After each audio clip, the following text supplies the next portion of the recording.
What's up, everybody? Aaron the dog here with MMA Stooges, and as always, I am here with Brandon of MMA Wagers for what is another breakdown. This time, we are here for the LFA 106 breakdown. We're up to 3 breakdowns a week on this channel.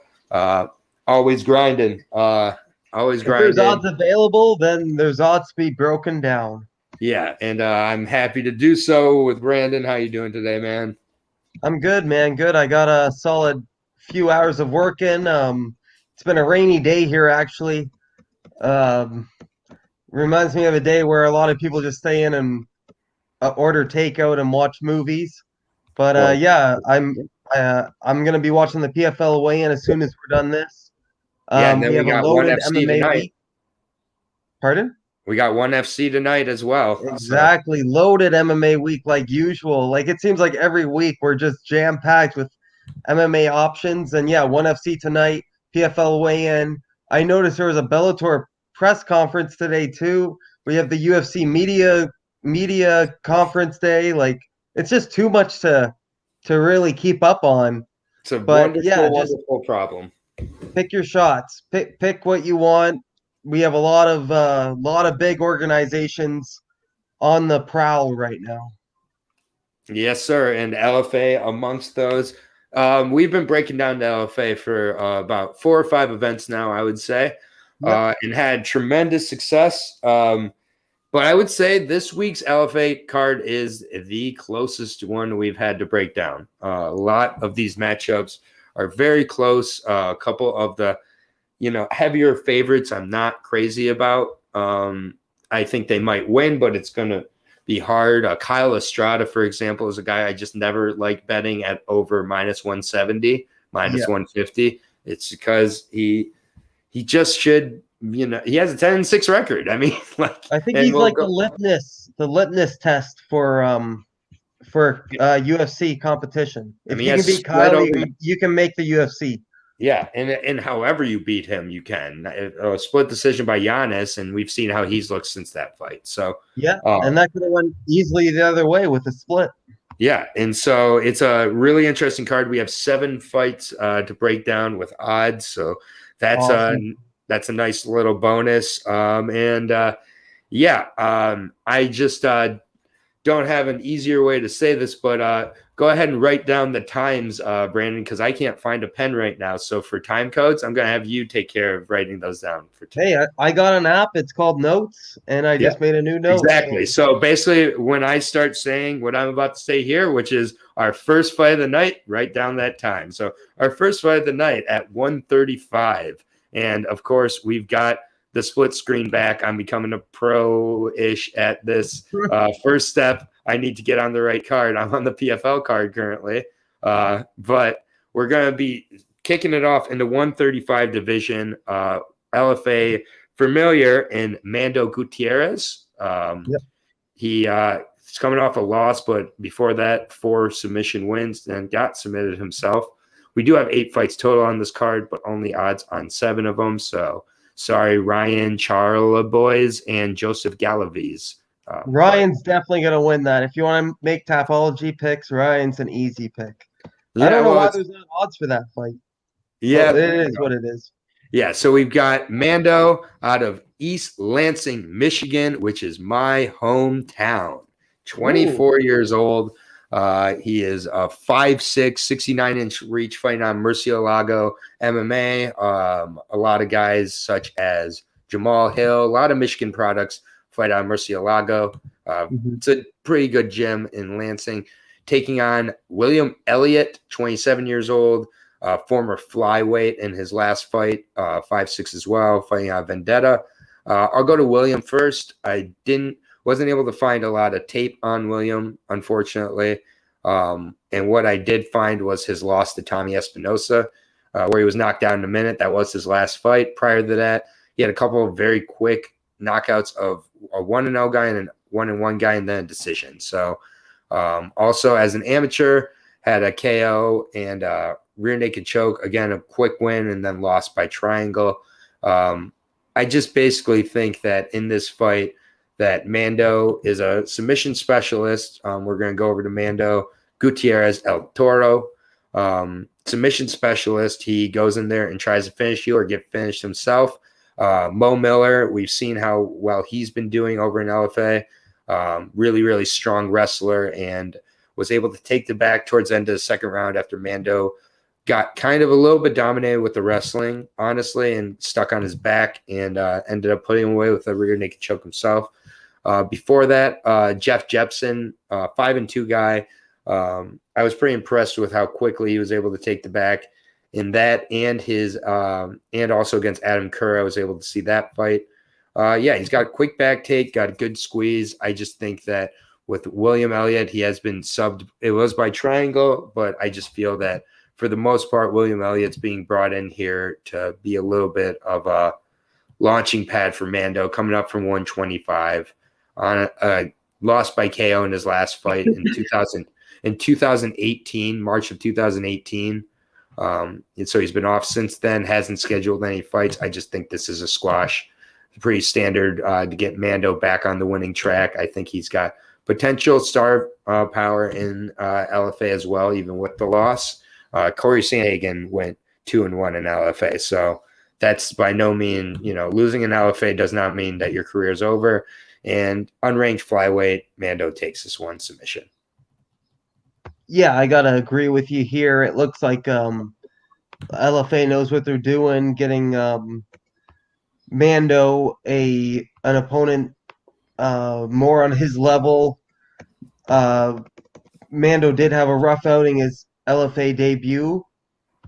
He lost to Mo Miller, but Mo Miller is a decent competitor in his own right. Mm-hmm. It was a rear naked choke at the end of round 2. Mo Miller is 5-0. So I think I gotta get these names right. Mando. I think Mando is gonna definitely learn from that, step up in competition. Honestly, his competition hasn't been the greatest, but he's went 7-0 in amateur, so he's undefeated as an amateur. He's got tons of submissions, arm triangles, guillotines. Even as a professional, I'm pretty sure he has 4 out of 4 finishes. Yep, all in round 1. So his opponent, I'll talk about a bit. William Elliott, 27, 4 professional fights, 3-1 as an amateur. So 8 professional or 8 fights altogether, professional and amateur. But yeah, William Elliott, it just looks like, like you said, he's coming off a long layoff. Tommy Espinoza, I'm not sure if he's related to Jordan Espinoza, but it was a round 1 knockout. Before that, he did beat this Brandon guy who I think is fighting. Okay, no, never mind. It's somebody else. I can't say anything about William Elliott, really. Like, there's nothing that really stands out. I found a Twitter highlight of him. And it was him getting knocked out. From Tommy. Yeah. That was the only highlight I found of him. Yeah, because before that, he fought in 2017 and won that unanimous decision. And then his first 2 wins, get this, his first 2 wins, 9 seconds knockout win, and then an 18-second knockout win. So this guy's going to come out guns blazing, and Mando, Mexican, the Mexican's going to handle him, I think. I know he's not training in Mexico, but he's a Mexican baby. Heritage. East Lansing. Pardon? He's in East Lansing. East Lansing boys are tough. I grew up there. 517. Yeah, buddy. He must have immigrated there because he might have been born in Mexico, or his parents for sure. But did you guys go to school together at all? He's 24. No, I'm a little bit older than him. He's 24. Yeah, I'm a little bit older than that youngster. Yeah, but I got him all day, man, and I think he's gonna do it by another submission, in my opinion, because William did lose by a triangle and by an amateur. Yep. But he also lost by a knockout to who we were talking about, Espinoza, Tommy. Yep. But Mando is like a submission artist, man. Like, I like his chances here. He lost by sub. He lost by sub in the LFA. Yeah, Mo Miller took his back in the second round. Wow. It was a good So fight. maybe It's he on. It's gassed on. out. Fight. It's That's what on I'm fight. saying. It's on Fight Pass. So These guys with you can check it multiple out. round one finishes, they Mhm. get into round two, and it's unfamiliar territory. So I think he's going Yeah. to definitely learn from this, bounce back. I'm going Mando Mhm. all day. You're home boy. Yeah, I'm going with the Mandalorian. And he is a minus 300 favorite, which I'm not too mad at. I think it's very, very parlayable, particularly with the main event, and maybe one of your other particular favorites on the card. But the main event in this fight, I think, are good sandwich parlay right there to get to even money. And look So at I Mando think, with his belt. Look at Mando there. yep, That just yeah, shows you. That shows you the passion he has for this sport. and we often see guys come back from their first loss better than ever. Yep. So Rear I'm naked choke. very Everybody gets rear naked choke. Friggin' Yeah, Mo Kamaru Miller Usman is got rear Mo naked Miller is a choke. UFC talent as Yeah, well. So, exactly. He's gonna bounce all back. I right, know. I don't want to eat my words uh, after. yeah, but I'm pretty confident as well. So I'll be eating them with you if we're wrong. Next fight is at heavyweight. It is just kind of a standard LFA heavyweight squash match where they put an Yeah. undefeated guy against a guy with 7-6 record or 7-7, whatever. It's 7-6 for Bubba Grant, the Kansas Savage, taking on right-handed Crow Cop. Did you know that was his nickname? No. That's his nickname on Tapology, Trevor Wallace. That's a big nickname to follow. Yeah. And so Trevor, I'll start with Bubba Grant, fighting out Genesis Training Academy, 7-6. He's a Kansas City boy, Kansas Savage. As you can see, a specimen of physical capability here. He's got Parker Border shape. He's on a 1-fight win streak. So for a guy who's 7-6, that's about as good as it gets, right? A 1-fight win streak. Probably. And Chris Beal reminds me of the UFC competitor Chris Beal, but this must be a different. Yeah, I was about to say beat Chris Beal back in 2019. That was not a Chris Beal who Got a gained. flying knee knockout. He did not gain 130 pounds and get to heavyweight. Yeah. He also has a loss to a guy who I feel like I've seen on every single fighter's record, Kyle Noblet. I don't know who Kyle Noblet is. Tim on Bellator, he was on there. Yeah, he's on everybody's record. He has a loss by decision to him. Tends to lose by decision. Sorry, I said Tim. Jackman. Yeah, I knew it. Yeah, I got you. Tends to lose by decision for the most part. Only finished one time by Bobby Brent's 16-5 fighter by punches, and it was in the second round. Yeah. So that's where I kind of want to go with this. If I'm doing a long story short here, if there were no odds existing, I'd say Trevor Wallace most likely is able to get his hands on him at some point and get the finish. He's got all his finishes by strikes, most of his finishes as an amateur, but he was stopped twice as an amateur by strikes. Has only been to a decision one time in his amateur or pro career. All of his fights as a pro have been pretty like sub 1 minute knockouts. So all this is adding up to me of what happens when Trevor Wallace doesn't do this in the first round against a guy who's never been finished in the first round, Bubba Grant. Can Bubba take advantage and end up putting his hands on Trevor, who's been knocked out twice as an amateur, and knock him out himself? I get he's 7-6. For the most part, Bubba Grant does go to decision, whether he's winning or not. So there is that, but he did win his last fight. It was against a 3-7 guy by strikes, and actually all of his wins are quick finishes as well. As I look at them, I wish it was prop bets.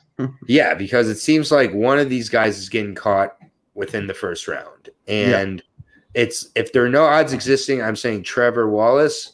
There are odds existing, and Trevor Wallace is the biggest favorite of the night. I just think that this is a fight that I'm not going to be putting in parlays. I'm not going to be betting individually. It's just to get it out of the way, he's a minus 500 favorite, Trevor Wallace is, and that's just a little too steep for me for a guy who has been in there with decent competition, not great competition, but decent competition in Bubba Grant. And I just think that Wallace has been knocked out twice. This guy has the ability to knock out guys. I know they're not great guys, but still, power is power. This is heavyweights. It might be whoever connects first wins. It might just be they run to the middle and they both swing, and whoever connects. Could be Bubba, it could be Trevor. Betting a minus 500 with those kind of stakes, not what I'm looking for. No, Yeah, I get right you. back. I just have to, of course, cover this, so I'll be right back. Yep. Yeah, I agree with Aaron 100%. Do not invest heavily in this fight at all. I wish there were prop bets because the fight to not go the distance is definitely the play here. Sometimes LFA does come out with prop bets, but it's very rare.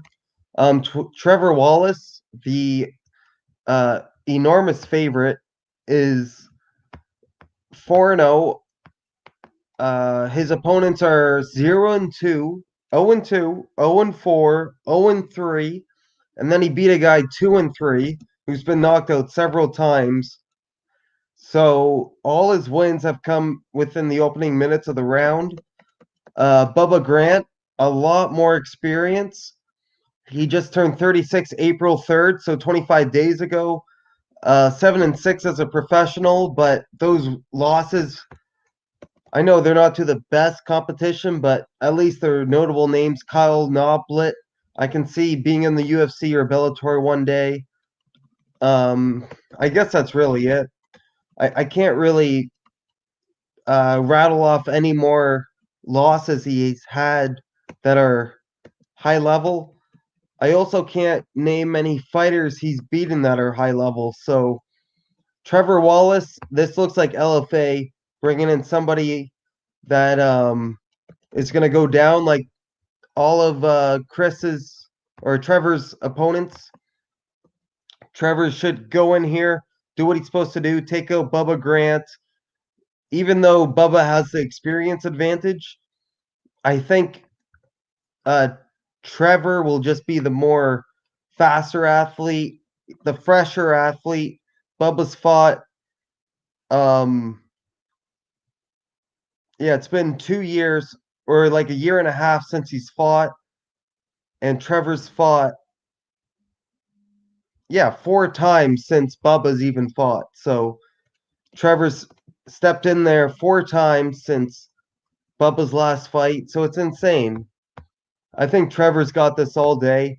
I don't like the odds. I'm not a fan of the odds because Trevor Wallace is a minus 500 favorite. So you got to bet $500 to win $100. And this is heavyweights. So, and like Aaron was saying, Trevor's been knocked out before as an amateur. He's lost by 2 knockouts. And Bubba has 7 knockout wins. And he's actually got 4 decision losses. So one of them was a split. So at least Bubba can go 3 full rounds. Even though he might lose them, he has that ring time, that experience. So it's such a tough fight. Like I said from the beginning, I'm gonna go Trevor Wallace, but I'm not gonna bet this fight. Bubba Grant might be worth a flyer, like 0.1 units, 0.2 units, whatever you're comfortable doing, because experience does play a big factor in heavyweight fights. I won't be parlaying Trevor in anything. I'm not as confident in this heavyweight as I was last week's. Last week's heavyweight, I was a lot more confident in. I'm just trying to find him here. I think it was on the Aaron McKenzie card. Aaron McKenzie, beautiful finish, by the way. Or not finish, but dominant decision.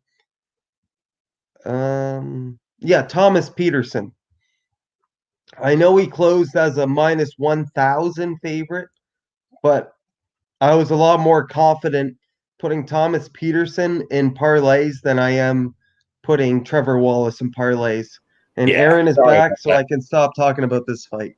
Yeah, I just made you talk about a fight that deserved about five minutes of Yeah, breakdown. it's Um, all good. sorry I, about I yeah, got I got my opinion out of the way. Definitely agree with you. I got Trevor, but with the odds, I'm probably not going to touch it.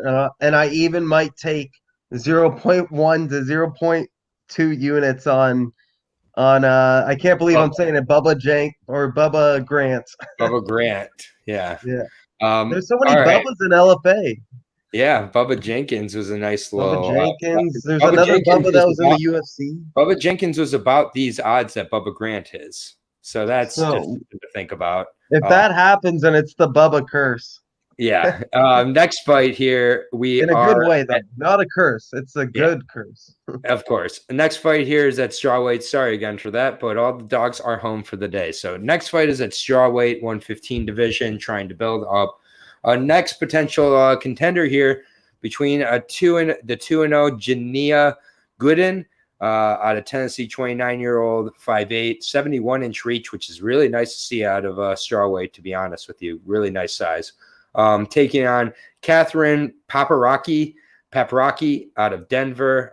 Not sure where she's training out of, but she is a 5'3" strawweight. So 5'3" versus 5'8", 65-inch reach versus a 71-inch reach. Catherine Paparaki, I will break down first. She has a nice belt there from her amateur days, it appears. She's kind of a decision machine as a pro, especially. Her two MMA fights both went to decision against 0-0 opponents. Then she took a step up against Emily Ducati, who's 6-5, but not bad. She's, I think, faced probably some pretty good competition. She got rear naked choked in the third round. Then she lost a boxing fight in round 6 by KO last year. Now she's back in MMA. She's had Muay Thai bouts, boxing bouts. I think she's, for the most part, a tall striker. Looks to really outpoint her opponents. Doesn't exactly have that heavy finishing ability or power. Has one retirement as an amateur as her only finish. But I think this is pretty cut and dry. She's a striker for the most part, likes to get in and out, use her footwork. Going to be tough against a 5'8" fighter with a 71-inch reach. She's on a 10-fight winning streak between her pro and amateur career. She's never tasted defeat.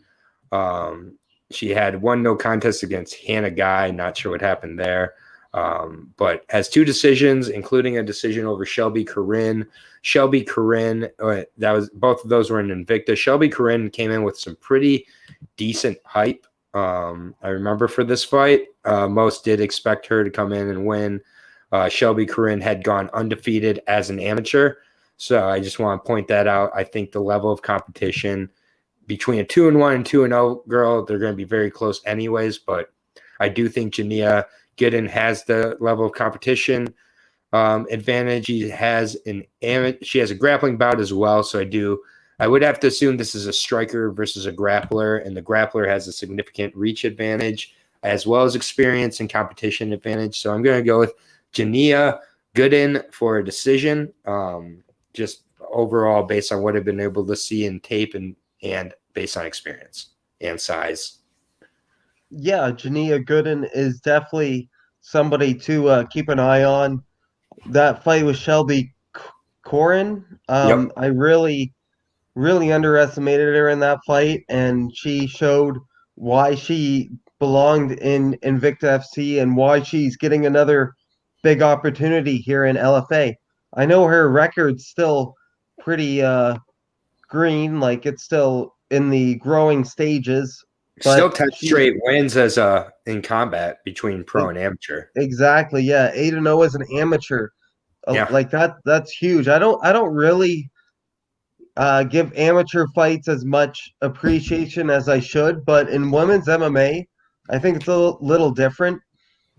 Um, just because men's MMA, it's a wider spectrum of athletes, and in women's MMA, there's the quantity of athletes aren't as high. You know what I mean? Mm-hmm. So I think even with amateur, like there's a lot of notable amateur fighters she's fought, I'm pretty sure. Let me go to Jania Gooden here. I like Jania Gooden. She's a mother of 3 boys. She's a hard worker. How many 5'8" strawweights are there in the world? Not a lot. Like Yeah. even Rose is only 5'6", I think, or 5'5". Yeah. Yeah.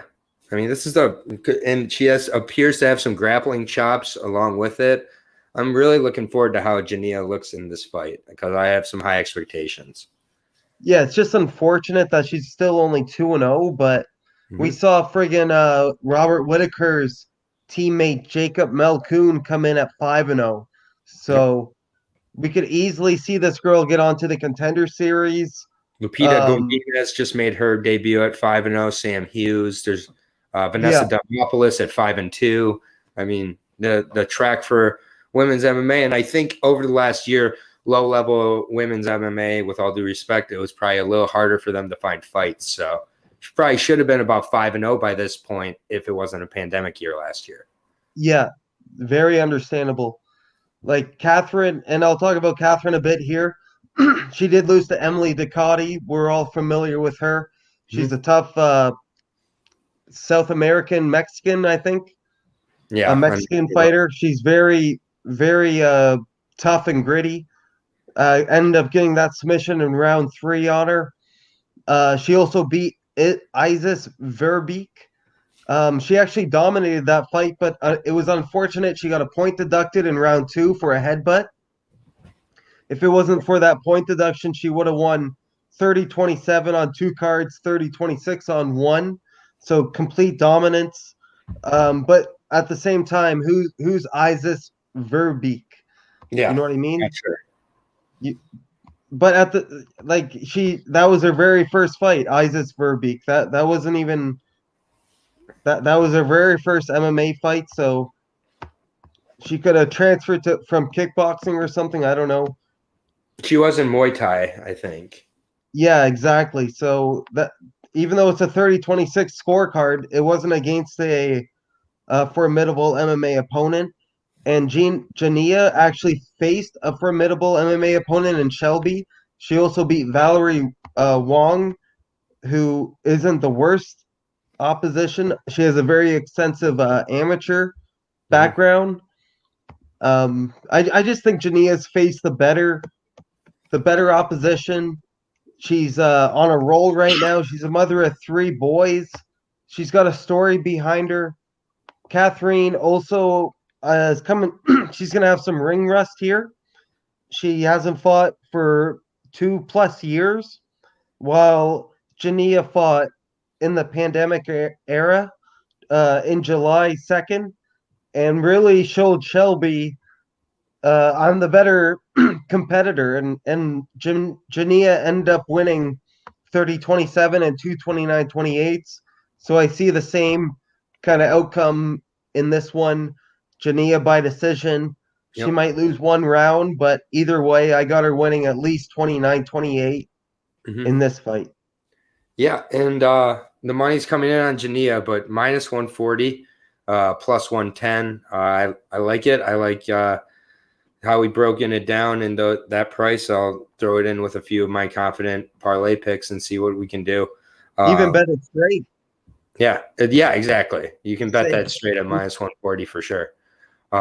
But should be a good fight. I think two higher skill, lower level MMA fighters. I'm looking forward to that one.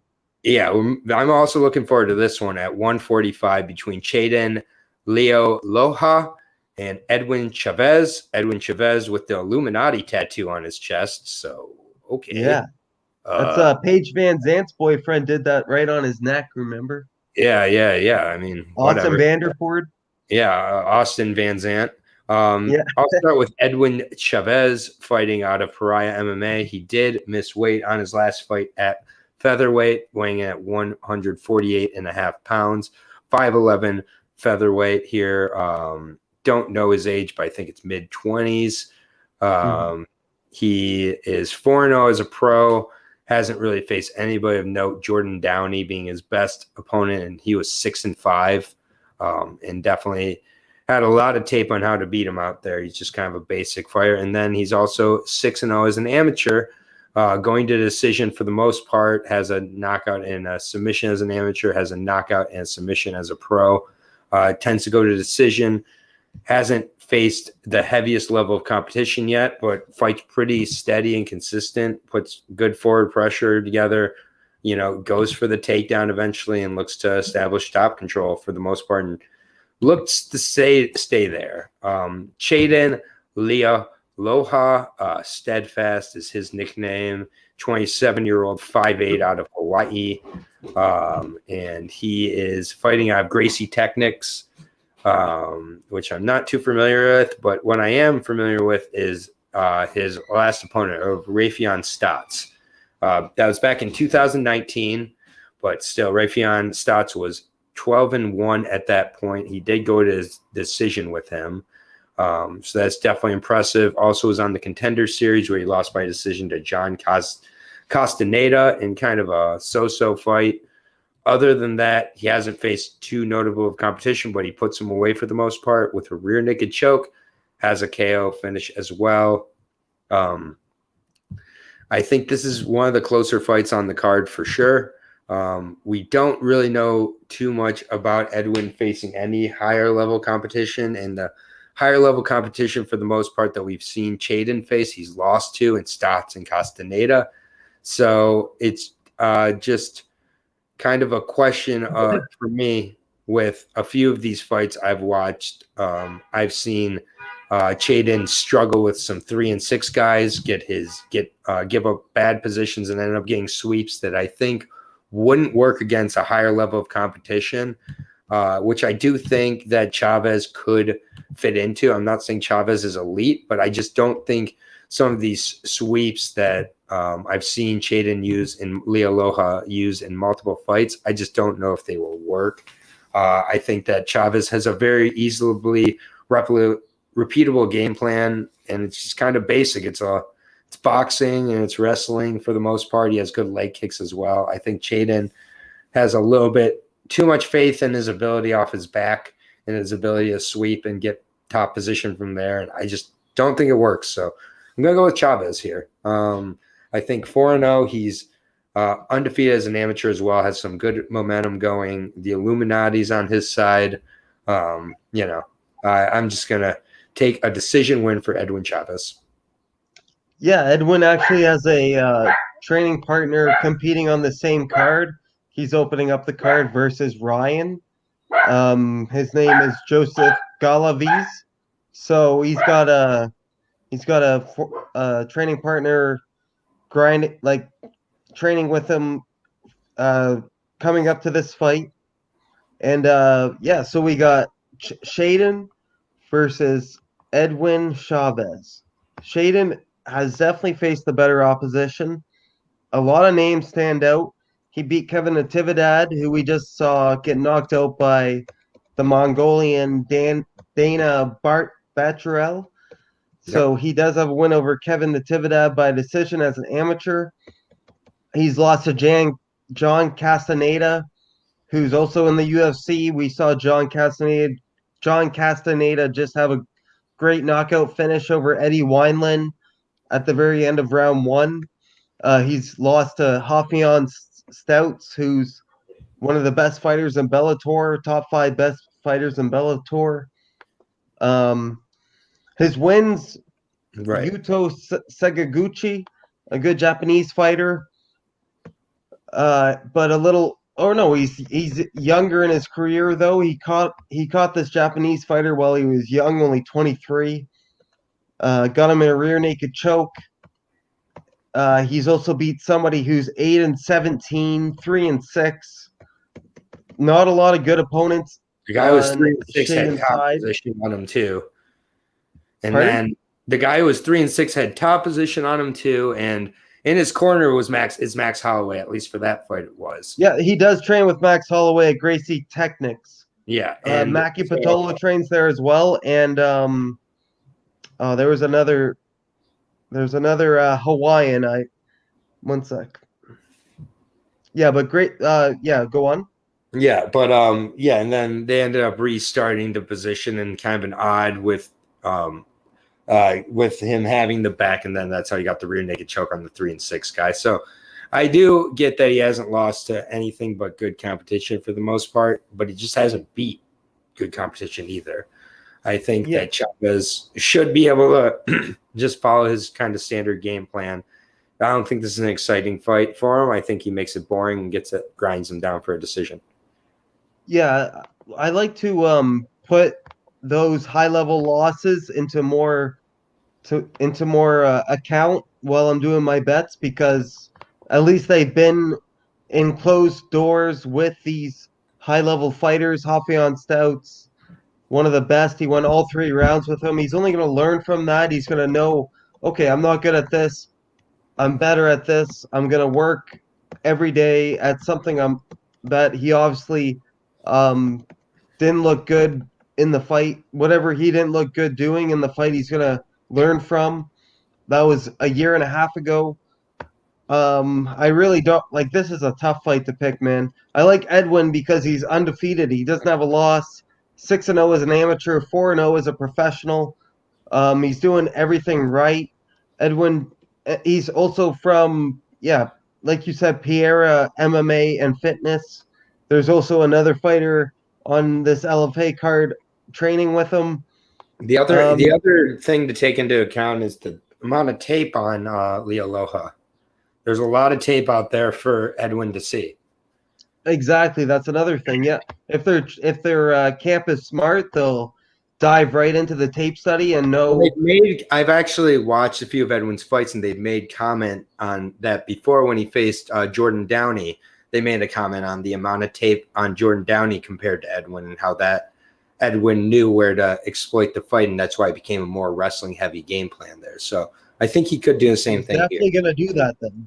Yeah. And he was also training for a fight for March 20th. Yep. It was a St. Patty's beatdown um MMA promotion against Amika Afikendu. I know him. I know Amika. He fights in Bellator. I'm Yep. pretty sure, or LFA, or yeah, he was an LFA vet, and yeah, he was supposed to fight there, so that got pulled out. So he's been training for a long time here. He's ready to get in and show what he's made of. I think he's actually got more to lose than Shaden. Shaden, it looks like he's going to become a stepping stone for a lot of these competitors coming up. And like you said, there's a lot of tape study. I do like how Shaden's only lost to Rafael Stouts and John Castaneda. Mhm. But yeah, I don't have a good read on this fight overall. But I'm going to take Edwin Chavez, who has yet to have a blemish on his record. Yep. It's a pick on one -115 both ways. Okay. I really like Chavez at those odds, and I do think there's a game plan for him to follow, which I'm not saying he's Rafael Stotts. I'm not saying he's John Castaneda, but I just do feel that there's a game plan there. I like the 115. I'm going to take a shot at it. So, I think the weigh-ins will be also yeah, good point with him interesting. missing weight previously. Yes. Yeah, exactly. Great point. And it sucks because LFA doesn't come out with their full weigh-in results. All we get to see is the weigh-in photos. There's no video. They're kind of low-key about that. There was that one LFA I watched. Every single fight had a missed weight opponent. So I'm not trying to hate on LFA, but they really have to start becoming a little more professional with their product here. Yeah, I And agree. that goes with the athletes. The athletes have to just start coming in and showing a lot more professionalism, in my opinion. Yep, I agree. We're going to move on to the bantamweight division, third from the top here. Kyle Estrada, the Hoosier, making his return to LFA, taking on Tyler Wilson, the Canadian, 6-3. Tyler Wilson, Kyle Estrada trains out of Black House as well as a few other gyms. Tyler Wilson training on a TriStar, as well as Hayabusa Academy. I will start with Tyler Wilson, moving up from bantamweight here, or not moving up, but staying at bantamweight here, I should say, moving down from featherweight. 39-year-old Canadian, 6-3, has never been put away by strikes. He has been submitted twice, however, in his career, once by Cole Smith, once by Frederick Duprus, 0-0 guy. Has a few rear naked chokes himself, a punch finish, coming off a loss in his last fight in November of 2019 when he took on Matthew DiMarcanio, 11-8 guy. He got kneed a few times in the fight, but it wasn't put away. But did end up losing a decision there. Had a few fights fall through here. I was surprised watching Tyler's tape.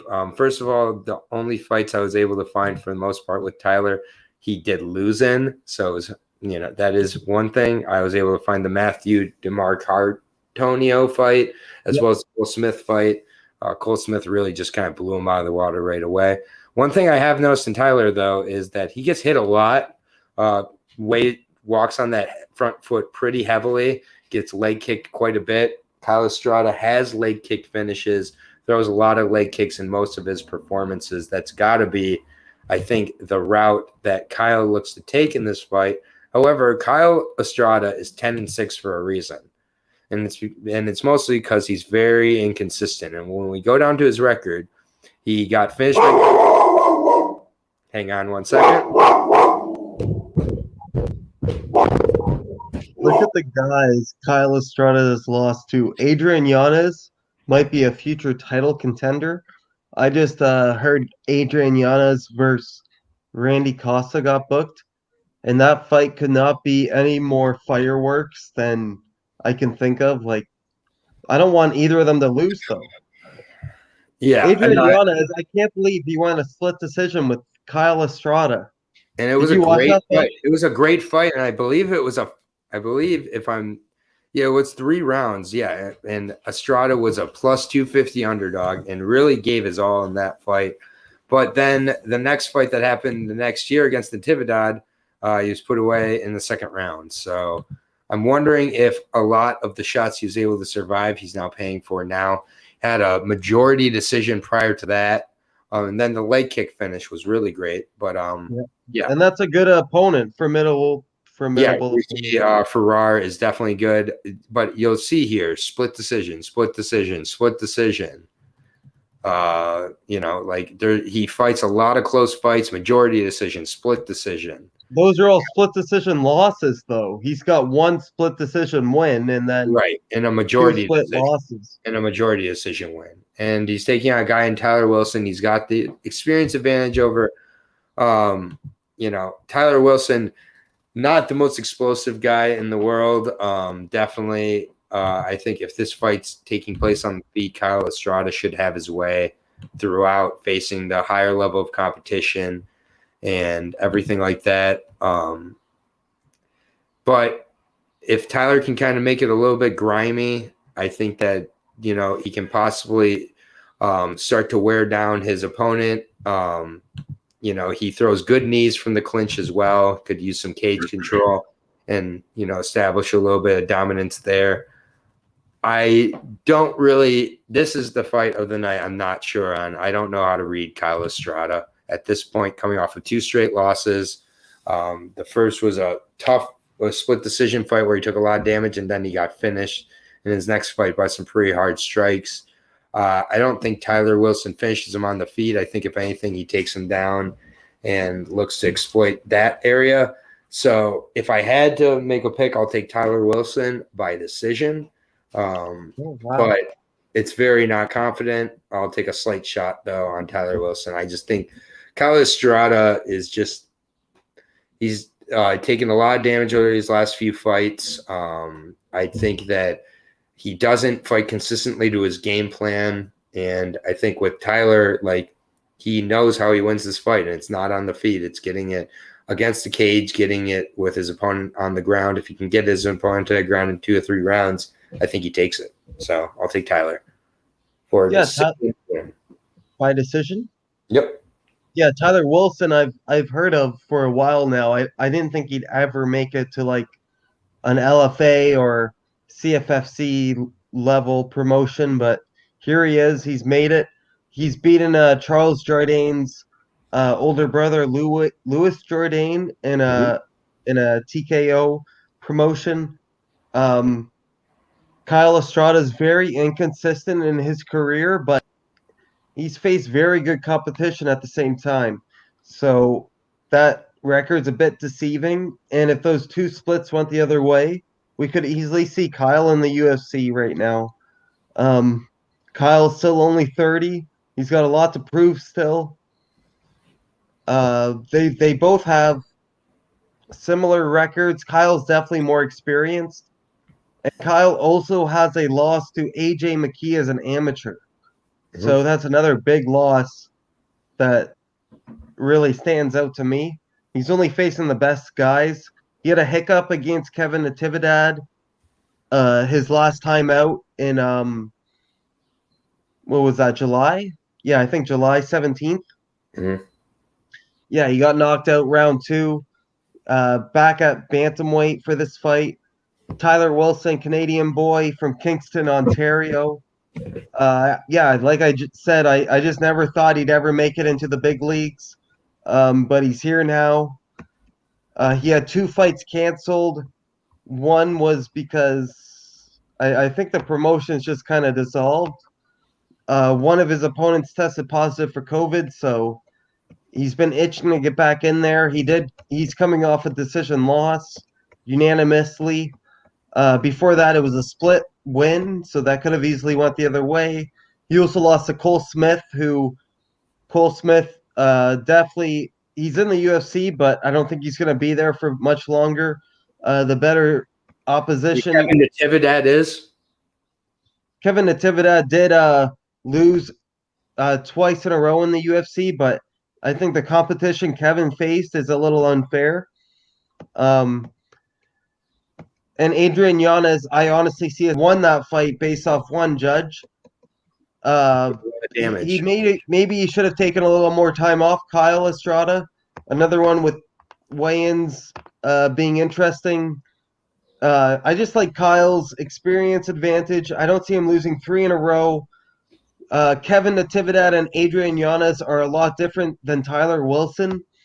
And Tyler Wilson is my Canadian boy, but this is a huge step up in competition. I don't know. I'm siding with Kyle right now. If he wins, if whoever wins this fight, especially if Tyler wins, Tyler's getting a contender series fight if he wins this fight. But I don't think Tyler should even have this opportunity because he's coming off a unanimous decision loss to somebody who's 11-8. And then he beat a 4-4 fighter by split decision. I don't understand why Tyler Wilson is getting this opportunity.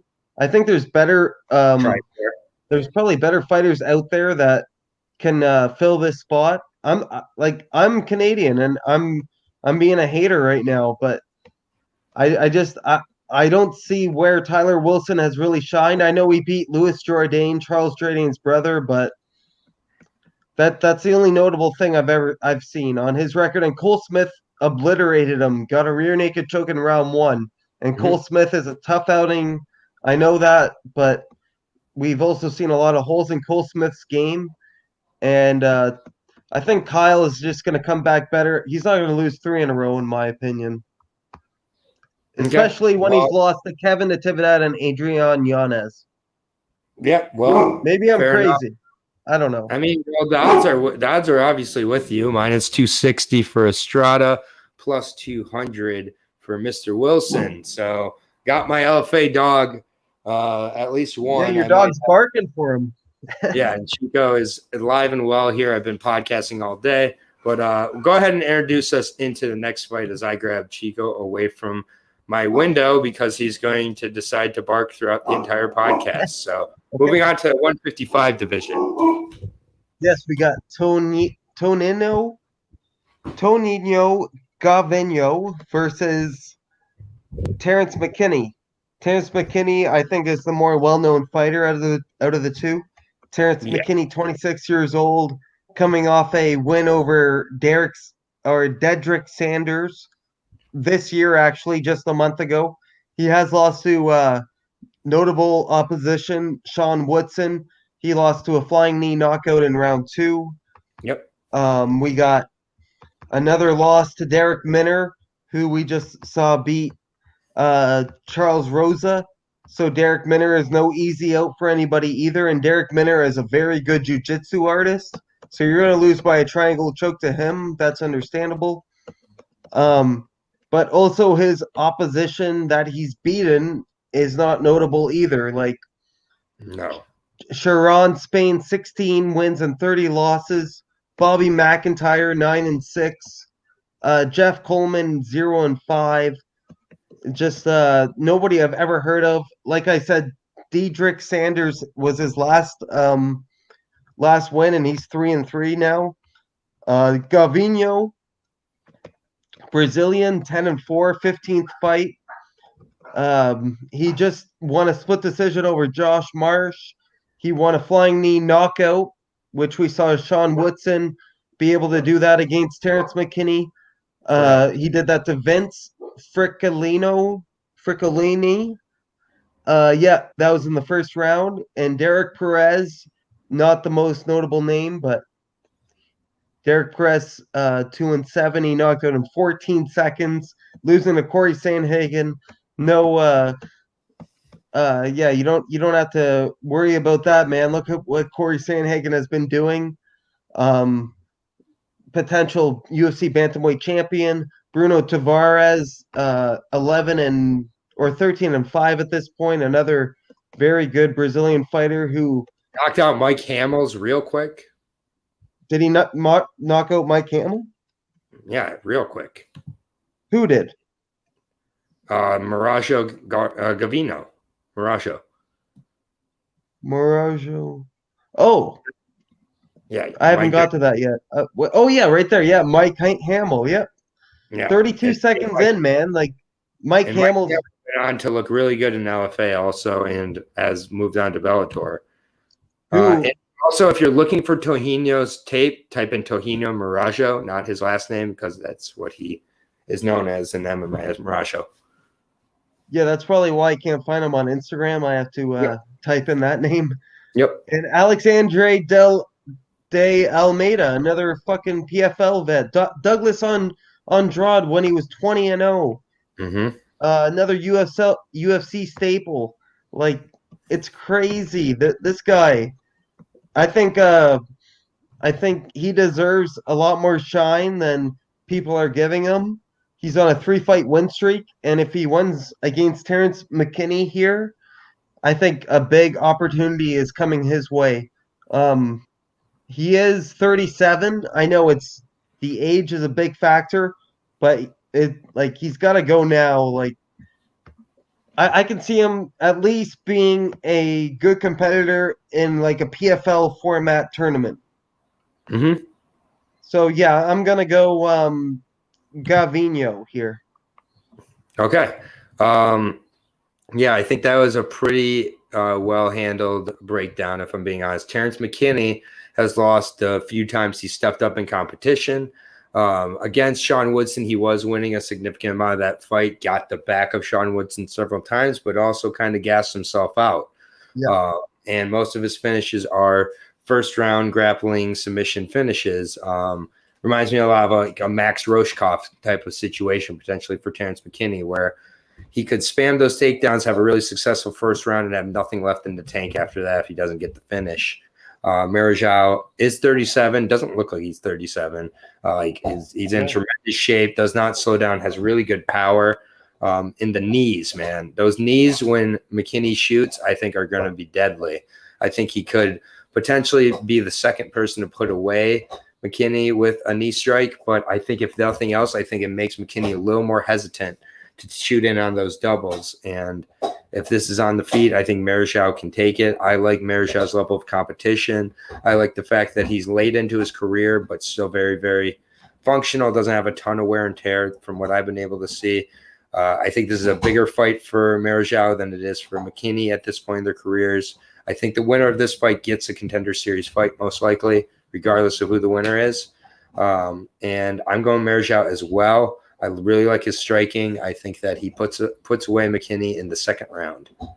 Coming into this, I did like Terrence McKinney, but after doing a quick analysis of their records and a quick breakdown of their stats, I really think.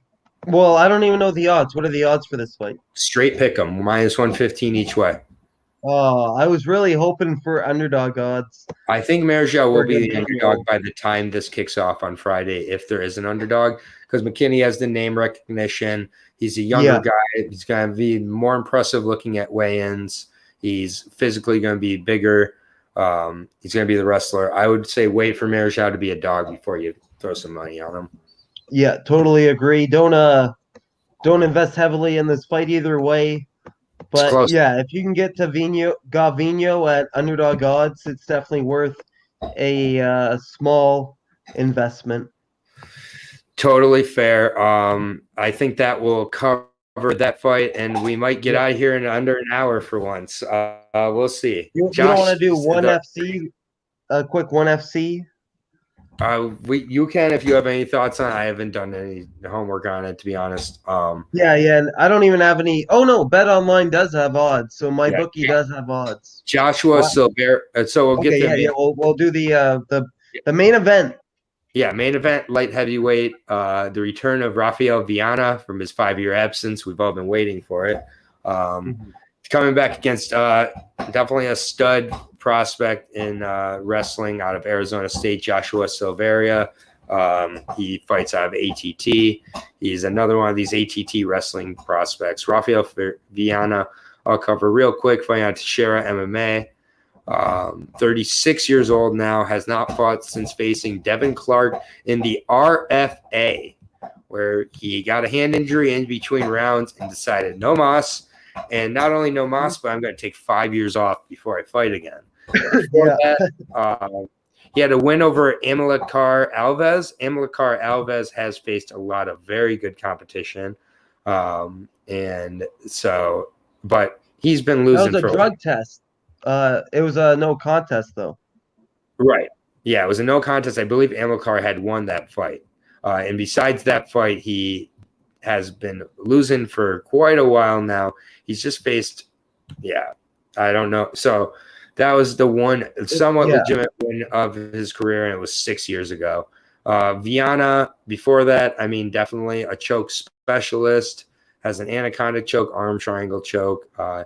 He's definitely looking to wrestle this fight to the ground, keep it on the ground, and keep it not exciting. Good luck with Joshua Silveira, one of the better wrestlers in up and coming in this division. Weighed in for his last fight at 200 pounds. So he is a little bit undersized for the 205 division. He's definitely thought about, do I want to make the purge down to 185? He's decided not to as of now. But, you kind of look at him. He's not the most, wide set guy. He's not the biggest guy, but definitely can go all night with that wrestling. Has really good cardio and very quick. Yeah. And he has smooth striking and then transfers into the grappling very seamlessly. Has a 3rd round finish as well as 3 first-round finishes. Hasn't faced anybody of note, however. Matt Paul is his best win at 3-2. Aaron Thomas at 6-1, and Jose Castano at 8-1 as amateurs, but I don't know much about those guys otherwise. Hasn't lost at an amateur or pro yet. Has that wrestling base, has gas, fights out of a good camp. I think this is my lock of the night. Josh Silveira taking on Viana, who's coming off of a 5-year layoff, lost to a guy very similar in Devin Clark. I think Silveira does all the same things that Clark did and more. Silveira all day.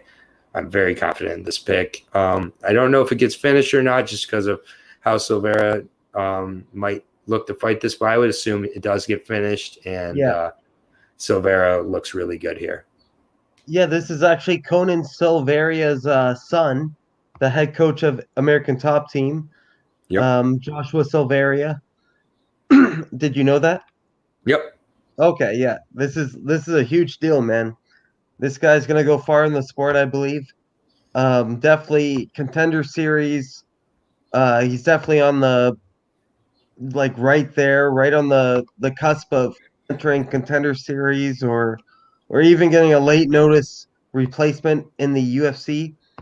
Rafael Viana, like you said, 5-year layoff. That's never a good thing. He can get away with it in heavyweight, but at the same time, I don't think he's ever fought in heavyweight.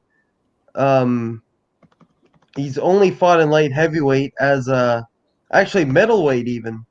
So like we spoke about a couple of weeks ago in Bellator, there was a middleweight going up against Steve Mowry, and he got starched in round one. These big boys don't mess around. You get in there with somebody uh, like 20 plus pounds heavier than you are, it's a totally different ball game. And Joshua Silverio is experienced, or he's also. Oh, this is light heavyweight. Why am I saying heavyweight?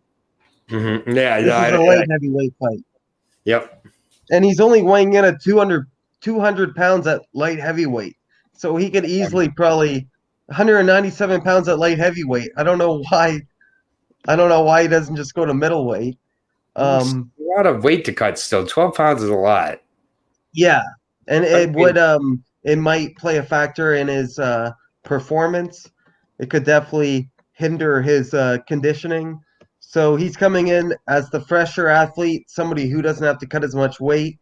But at the same time, Viana is a former middleweight, so I think they're going to be about the same size.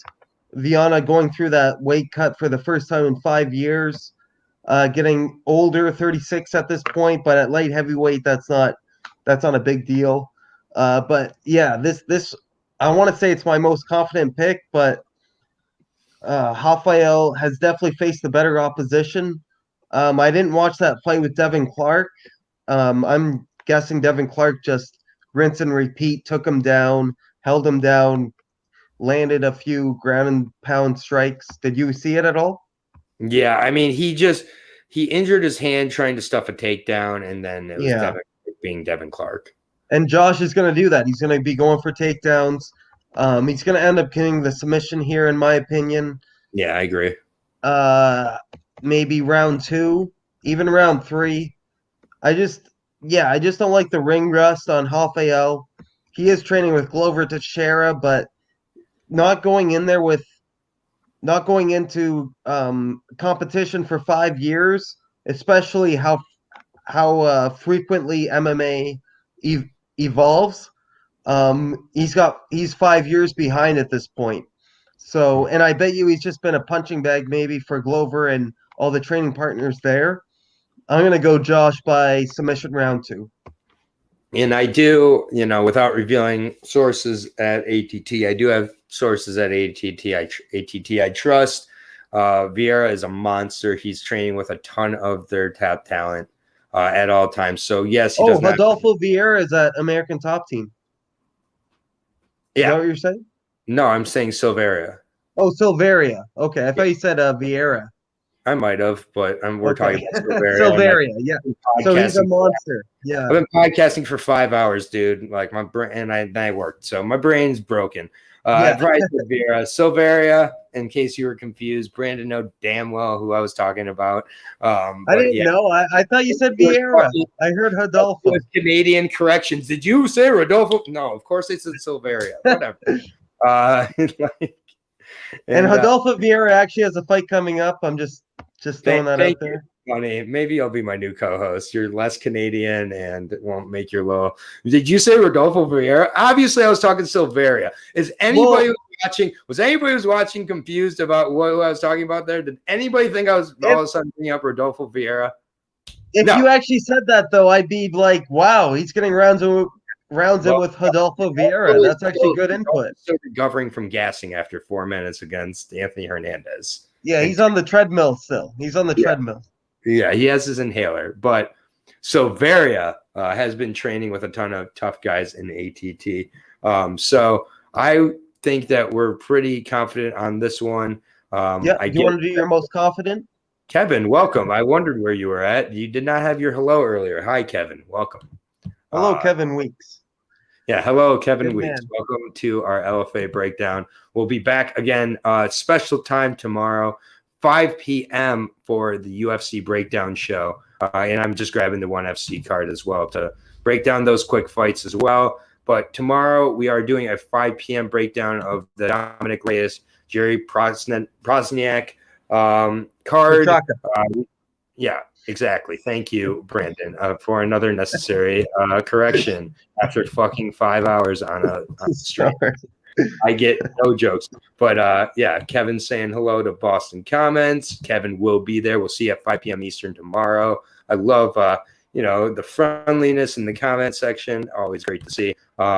We'll get over to the ONE FC card going on tonight. We only have odds for the top 3 fights of the night. And we're going to start go ahead. Quick picks.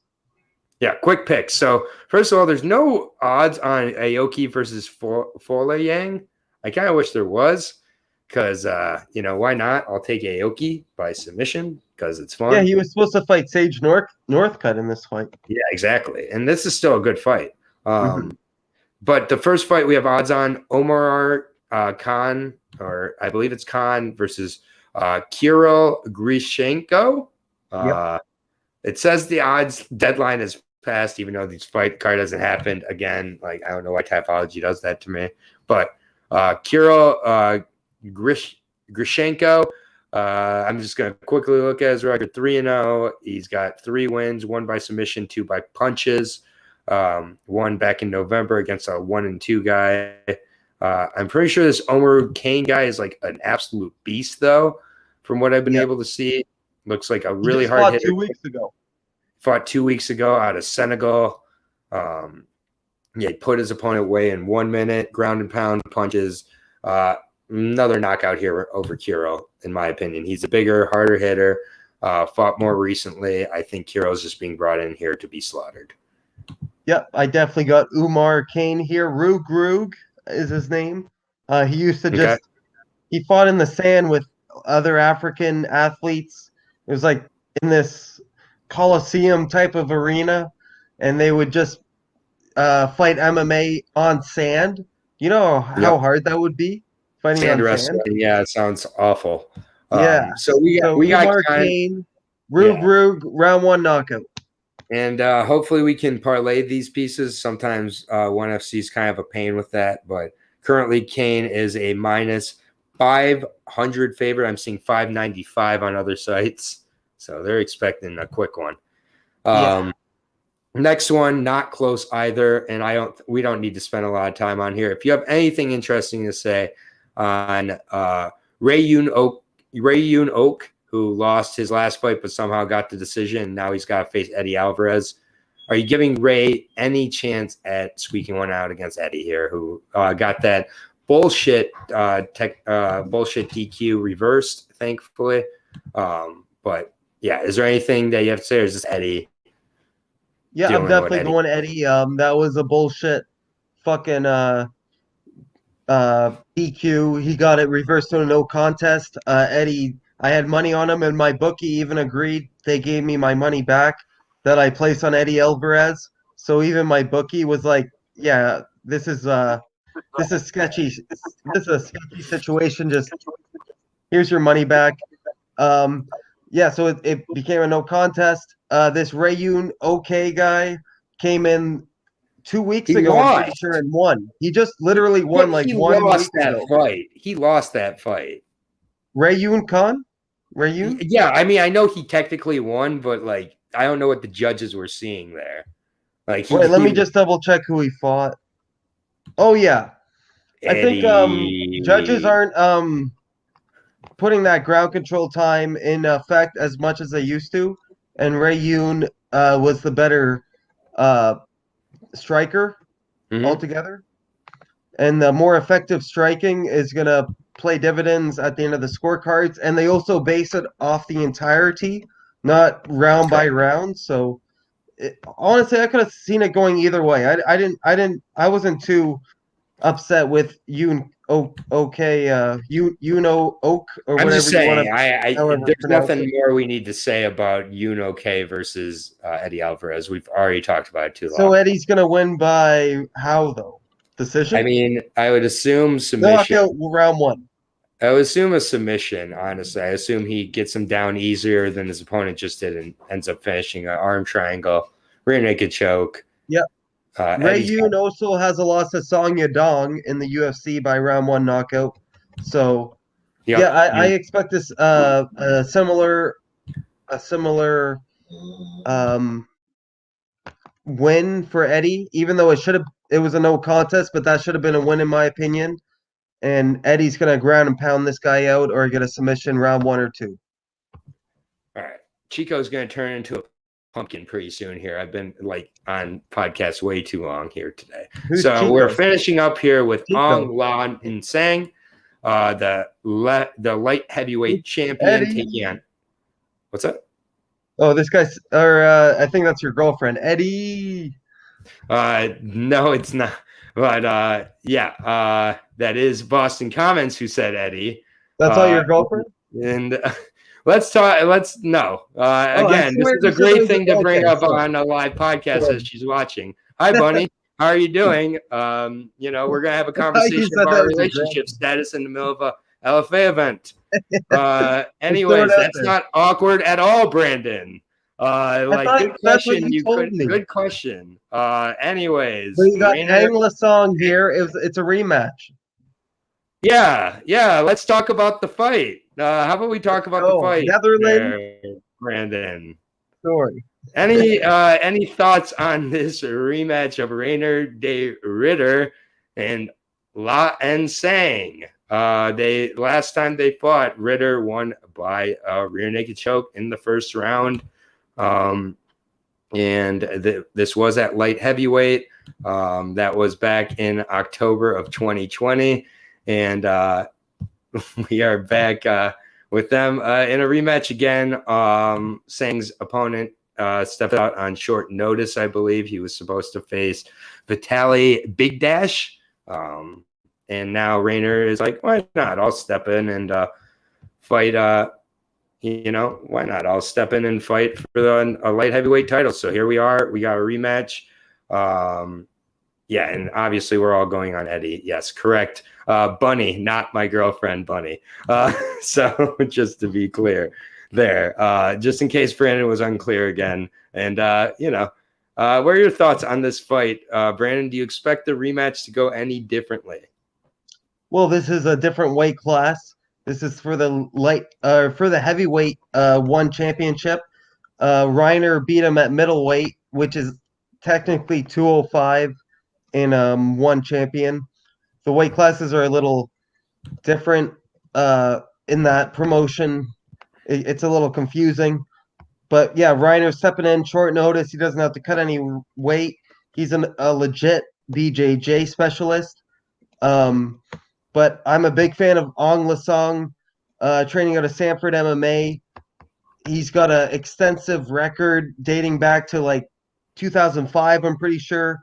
One of his first losses was to Uriah Hall. He's going to be hungry to get this win back, maybe even up the score and eventually have a trilogy match. I think the weight difference is going to play a big part. And Reiner, I know he's undefeated, but that O always has to go eventually. So I don't know. I'm gonna lean Ang Lasong here. Okay. Well, what about you? I put no tape into this. I will be honest. I was picking Song in the first matchup. I'm leaning Song in this matchup, but yeah, it's also one of these things where maybe at heavyweight, it doesn't exactly benefit Song as much as maybe we're anticipating. And he's the champion at heavyweight. Yeah. No, I get it. But I just think in Rainer, I don't know, has he ever fought at heavyweight? No. Yeah. So, I mean with that the case in the odds, my call is dog or pass because Song is a significant underdog. Exactly. He's a plus 197, plus 180 underdog. The Raider, a minus 254 favorite. I can't imagine he was a favorite in their first matchup. So a little bit of recency bias. Rematches often go the loser's way, but I put no tape into this. No. So I got two plays for tonight if you want to tail them. Yeah, go for it. Eddie and Umar Kane parlay, and then straight bet Ang Lasong, and we'll see if we're just even at the end how I of the do, night. and we'll talk about it tomorrow. Yeah, Tell me how much I lost tomorrow. It sounds like we're going for an even night. Hopefully. Yeah. I am also very excited for this card. I agree with you, Bunny. 3.5 hours. Let's go. Yeah, we got 2 hours till the prelims start on Prelims, yeah. BR Live or whatever it is for you. But we've got Sage Northcutt's sister on the prelims. We got Shinya Aoki taking on Eduardo Forlong on the prelims. I don't think there's any random stupid kickboxing bouts put in the middle There's of the night. one. Yeah, it was hard to watch. Yeah, it was hard to watch John Wayne Parr get his ass kicked by Nikki Holtzkin last week. I hated that. John Wayne Parr is a legend, so it's hard to see that. But for Aaron, for Brandon of MMA Wagers, any more personal questions we want to get out on the podcast before we wrap it up? No, I'm Brandon, just confused. I swear you said that was your girlfriend. Anyways, I'm sorry, my man. We can definitely just, move on to the next one. But for Aaron, we should not be discussing this live on air. Yeah, and then continuing to clarify how you think you're confused. That helps too. So for Aaron, for Brandon, we will see you tomorrow at 5 p.m. for the UFC breakdown show. We're going at a special time because, again, the PFL starts on Thursday this week, so we want to get it out of the way ahead of time. So 5 p.m. Eastern. 4:45 maybe even 4:30. Just stay tuned. Oh, yeah. I would love 4:30. Like and subscribe to the podcast. Like and subscribe, guys. Yeah, like and subscribe, set the notification. For the most part, we will be here every week with 2 to 3 breakdowns. Thank you for everybody for listening. Kevin, Bunny, for Aaron, for Brandon. We are out. Keep taking care of each other and catch those bets.